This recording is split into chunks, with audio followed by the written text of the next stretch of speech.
كده الحاجات جاهزة معانا، الشنطة جاهزة، الهيدفون جاهزة، كده احنا ريدي.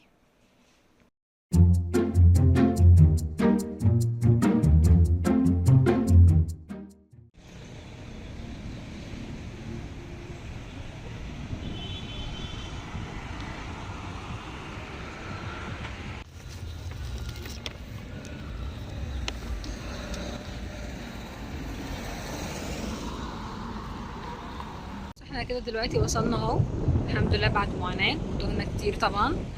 انا وصلت قبل زمايلي، والمفروض ان انا دلوقتي مستنياهم لحد ما يجوا من المنصورة عشان انا رحت قبلهم يعني، فمنتظرين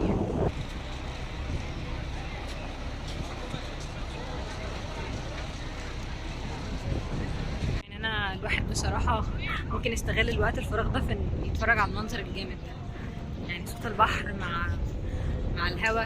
لا وكمان يعني الجو حر جدا، فبابا ما كانش راضي يودينا نصيف، فخلاص يلا بقى رحت انا صيفت اهو. بس يعني هو الحلو ان انت وانت تتفرج كده على البحر، ما تنزلش، لان الجو دلوقتي حر جدا، فما اعتقدش هيبقى كويس. مش عارفه انتوا شايفيني ولا لا يا رب تكونوا برضه سامعيني. انا حابه برضه اقول لكم نقطه، ان انا اول مره اجي جمصه، يعني دي اول مره اجي جمصه، بس انا مش حاسه انها غريبه عليا يعني، لان انا عايشه في بروح راس البر كتير وكده يعني، وانا عايشه اوريدي في دمياط، فهي تقريبا شبه راس البر، بس يعني برضو غريبه، فاهم يعني، هي مش غريبه بس غريبه، حاجه زي كده. عامه الناس اللي بتيجي جمصه كتير برضو عرفوني انتوا ايه اكتر الاماكن اللي بتحبوها هنا، ايه الشواطئ اللي بتحبوا تيجوا فيها، برضو عرفوني في الكومنتات تحت. طيب انا جايه ليه هنا بقى النهارده؟ احنا عندنا ارت جاليري تبع الكليه هنا في جمصه، كلمونا وقالوا لنا اللي عنده اعمال فنيه، سواء بقى لوح، مشاريع، اي حاجه حابب تشارك بيها، هاتها معاك وانت جاي. وهي حاجه تبع المجلس القومي للمراه يعني، فقالوا لنا ان هم يعني اللي هنشارك باللوح دي، وفي نهايه اليوم بيدونا شهادات بقى وتكريمات وكده. بس فهو هيبقى يوم لذيذ. فانا امبارح رسمت مخصوص لاول مره اكواريل، لوحه اكواريل. طبعا انا استخدمت الاكواريل قبل كده في المشاريع بتاعتي، ولكن دي اول مره استخدمه از بينتنج او حاجه انا عايزه ارسمها. يعني انا بستخدم الجواش في المشاريع برضو، لكن انا اصلا مش بفضل استخدام الجواش، يعني في ناس بتحب الجواش، انا مش بحبه بصراحه. فقلت ادي فرصه للاكواريل، قربت يعني ارسمه او ارسم حاجه انا فعلا حابه ان انا ارسمها، مش مشروع وخلاص. فرسمته مخصوص عشان المعرض النهارده، لوحه. اتمنى انتوا كده كده هتشوفوها يعني، وقولوا لي برضو رايكم في الكومنتات لو عجبتكم.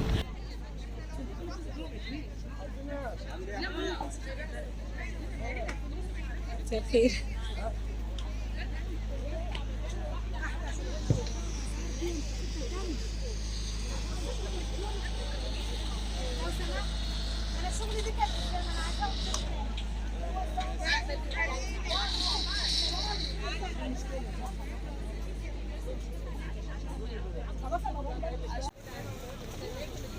خلاص خلينا في الهمبرجر البيتين دول. ماشي يا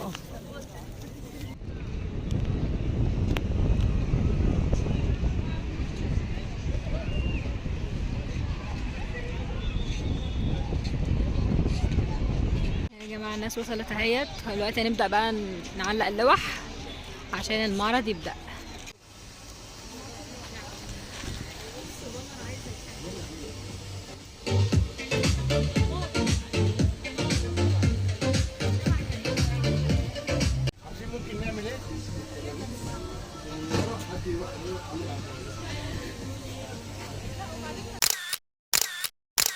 شايفين احنا دلوقتي عانينا جدا علشان نعلق الحاجات دي، الحاجات دي. قولي له احنا عملنا ايه، علقناه بدبابيس اخر ما زينا يا جماعه. دبابيس الطرف كناش والله، دبل فيس ما كانش نافع. خلاعين خلاعين الطرح اللي دبوس من الطرح عشان هي متبرعه بدبوس من عندها الست دكتور ابراهيم يا جماعه، دكتور ابراهيم معانا.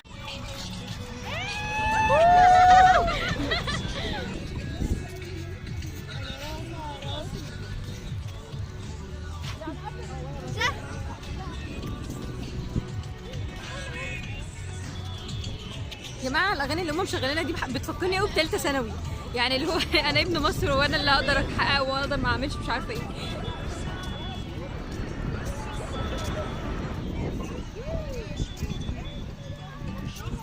وتعملها على الايام، على عمري ضيعته على اليوم، ضيعته على الأوهام قادر. يا سلام على بالي، غني غني غني على الطرقات، يا سهر الليالي، يا حلو على بالي. غني غني غني على الطرقات.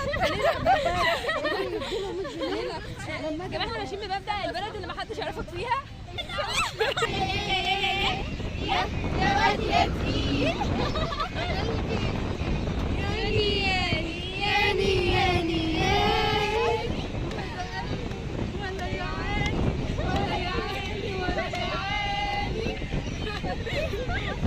عملوا بقى هما للرمله جوه، وانا بصراحه قلت لهم عند هنا ستوب مش هقدر اكمل، فهرجع انا بقى للمعرض واشوف بقى الاخبار اللي هو ايه وبس كده.